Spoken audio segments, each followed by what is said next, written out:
Good morning everyone, this is Sandhya and welcome back to the channel. Today is Friday 9th of Jan 2026 and in this video we'll quickly go through the market recap, key news and sector performance all explained using the Ichimoku indicator. Let's begin with the Nifty 50. Today Nifty remained under pressure and added with a negative biases. The index slipped below 26,000 mark as a global uncertainty and cautious investor sentiment weighed on the market. Selling pressure was visible across most sectors, keeping the overall tone mildly bearish. From a technical perspective, on the downside, 25,820 is the immediate support level to watch, followed by 25,720, which is a crucial zone. If these levels are broken, we could see further weakness in the index. On the upside, 25,950 and 26,030 will act as a strong resistance zone. Overall, the sentiment remains cautious to bearish with markets waiting for a clear global cues. Now moving to Bank Nifty. Bank Nifty opened lower and extended its weakness through the session as banking stocks came under the pressure. The broader market sell-off, global uncertainty and concerns around tariffs damped risk appetite, leading to profit booking in financial stocks. Selling in major banking names kept the index below key intraday levels. On the downside, 59,580 and 59,380 are the immediate support zones that buyers may try to defend.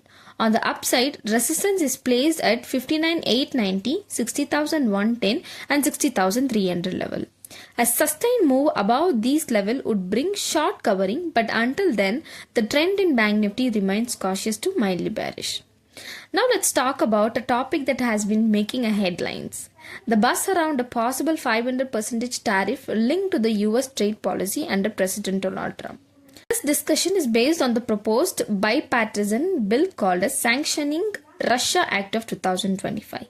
The proposal allows the US to impose tariffs as high as 500% on imports from countries that continue to buy Russian energy, such as oil or uranium. Countries like India, China and Brazil are mentioned in the context. However, it's important to understand that it's not a finalized law yet.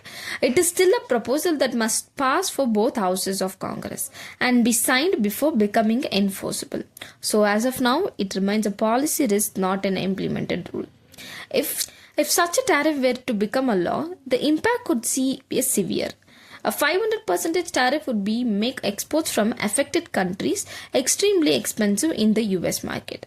For India, this could impact sectors like textiles, jewelry, machinery and other export-oriented industries, potentially leading to lower exports and job pressure. Indian exporters already face elevated duties due to Russia oil purchase, and a sharp jump would significantly worsen the situation. Today's FII and DII data shows continued selling pressure by foreign funds.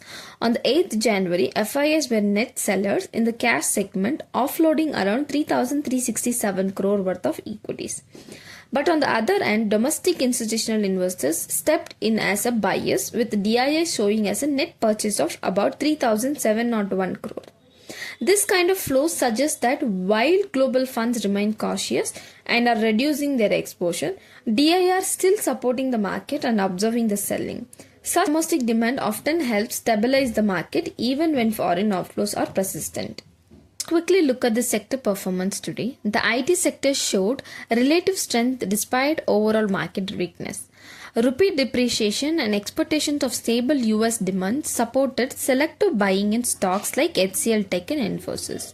On the other hand, auto, oil and gas and metal stocks remained under pressure. This was mainly due to profit booking after recent allies, crude price volatility and global growth concerns which kept investors cautious. Meanwhile, FMCG and financial stocks traded largely sideways. These sectors saw neither aggressive buying nor heavy selling, as investors preferred to stay defensive amid global uncertainty. Overall, today's move clearly reflects sector rotation and consideration, not panic selling. And that's all for today. This video is strictly for educational purposes only. I'm not a SEBI registered investment advisor, so please do not make any investment or trading decision based on solely on this content. If you found this video useful, please like, share and subscribe to the channel. Your one subscription truly matters to me and motivates me to do a deeper research and bring better quality content for you. Thank you for watching and I'll see you in the next video.